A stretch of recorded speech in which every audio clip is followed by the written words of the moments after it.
Hi guys, Tim Urbanik with Elite Endurance Get Fit Kenosha. Today I wanted to go over kind of a topic that we get quite a bit is different proteins, which one's good, which one's bad. For today we're going to kind of do a versus comparison. We've got the Dymatize ISO 100 and the first Phorm chocolate milkshake flavored. Again, the flavors really are inconsequential. They kind of all have the same ingredients as far as like protein wise and stuff like that. It's just more comes down to what taste you prefer and like. So we're not biased either way. What I'll do is put the link in the description if you wanted to buy this protein through Amazon. Unfortunately, First Phorm is not available through Amazon. It's only through them that you can buy it. So they got a little bit of control over it. So again, if you're looking at this one, they're both good choices, but I'll just go over some differences between them. I'll put the link in the description for you to get it right through Amazon. So kind of looking at them, when it comes down to initial total cost, the first Phorm you're looking at roughly about $2 per serving or per scoop, where this one you're looking at roughly about $1, depending on when you get it. They've got sales and stuff like that. You can get it to about $1.50 to sometimes $1.70 per serving. So a little bit of a cost difference there. As far as overall quality though, again, a lot comes down to what you can taste as far as what you can stand for taste wise. But overall, calorie wise, they're both pretty similar. This one comes in right at 120 calories per serving. This one's right in at 110.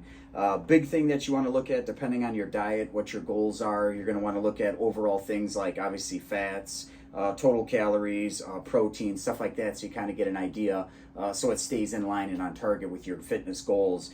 This one, the first Phorm, is going to have roughly 20 grams of protein per serving, where this one's going to actually have a little bit more. It's 25 grams per serving. Full transparency, this one's 32 grams per serving, this one's 28, so you're talking a difference of about 4 grams. So this one's got a little bit more protein, more bang for the buck per serving, but you're also taking just a little bit more to make that serving. As far as total carbs go, both of them are really, really low. This one's coming in at 2 grams. This one comes in at 3, so again, nothing really groundbreaking there. They're both really close, so it's kind of a wash on that one. As far as sodium goes, I know a lot of people, they have a time where they're going to try to limit sodium intake. This is kind of a little bit of a difference between the two then, so you're looking actually at 180 milligrams of sodium per serving in this one versus the 130 in this one. Again, I know that doesn't sound like much, but if you're really competing at a high level, every little bit's going to count, so just something to keep in mind.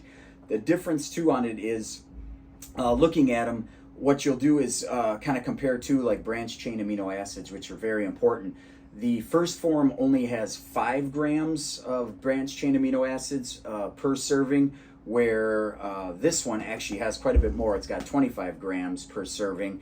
So kind of a little bit of a difference there, pretty good significant difference. Now first Phorm does make a secondary branched chain amino acid that you can add, as well as an ignition, which is like kind of a simple sugar that you would take with the protein, so that gives you an opportunity to kind of save the protein for the muscle rebuilding, and then the simple sugar would be absorbed quickly to the muscle to kind of replenish that, so you're not robbing from the muscle to try to recover.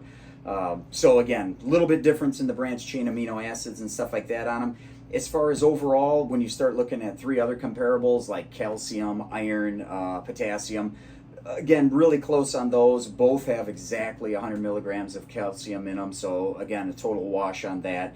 When it comes down to potassium, this one's a little bit higher. It's 230 versus the 160 on this one. And then when it comes down to iron, not really big significant difference. This one's actually coming in at 0 milligrams, where this one's coming in at 2. So again, not a huge difference to where it's going to sway you one way or the other. Biggest thing, like I tell people, is no matter how good a product is, if you cannot stomach it, it's not going to make a bit of difference. I know there's those hardcore people that can drink whatever just to get it down for the goals that they're trying to reach.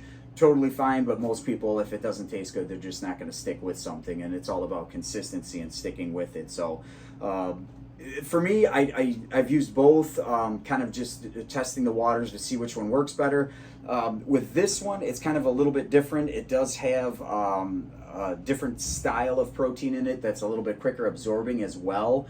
The one downside to that is if you're kind of a little bit more you get a little bit more bloat when you take something rapidly. This might potentially cause that, so you've got your chances of bloating. It can affect asthma, anxiety, and then my favorite, it could give you diarrhea as well. So again, just a little bit difference in the types of protein that they do have in them, where both of them certainly have a whey protein isolate, which is kind of a filtered out protein. So you're getting a little bit better quality protein, but this one also does have the hydrolyzed protein in it, which that's where that bloat comes from, because it's a little bit faster acting.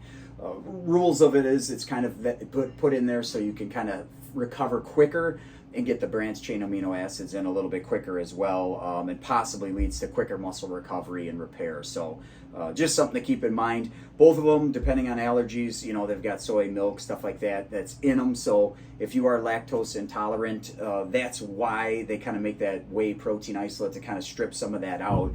So if you are lactose intolerant, you've got a little bit better chance to stomach it and not have big issues with what you're taking. So again, my personal opinion, if it was me, I think they're both just about even. Again, little slight differences here or there, but I'm not competing on a bodybuilding stage where I'm counting every single gram, every single calorie. So I'll often find myself at times switching off. This is a pretty good flavor, the Cocoa Pebbles. Chocolate milkshake is just as good as well. So I'll kind of bounce back and forth, because like with anything, you kind of get tired of it. So I'll switch up from the Cocoa Pebbles to the actual chocolate milkshake. Don't notice a big difference like in terms of recovery or mass or size that I'm putting on. I think they both are pretty close. Just comes down to really what you guys can stomach and what you stick with. So both good choices. Again, I'll put the link down in the description so you can go right to Amazon, get this one. They usually have some sales on it. And again, unfortunately, Phorm, they kind of control the market on that. It's basically brought just through their website.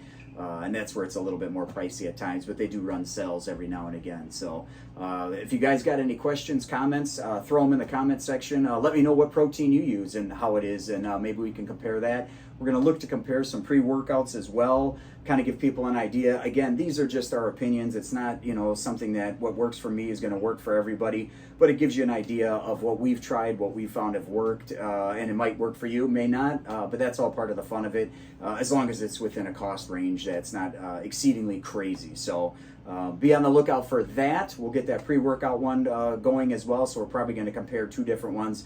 We'll probably go again with probably first Phorm, and then probably something from like the gym supplements, their pre-workout, kind of see how those stack up.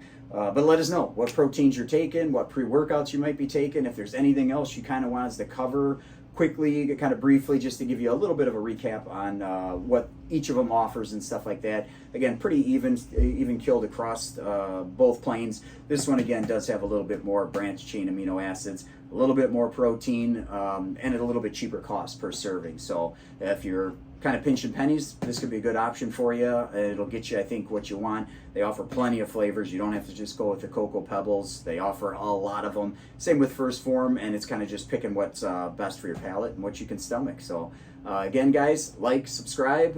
We'll get more health and fitness videos out there, not only nutrition based, but tips, tricks, technique based, and then even throw in some workouts and stuff like that that we do here at the Elite Endurance, and give you guys an idea of what we're all about. Appreciate it, guys.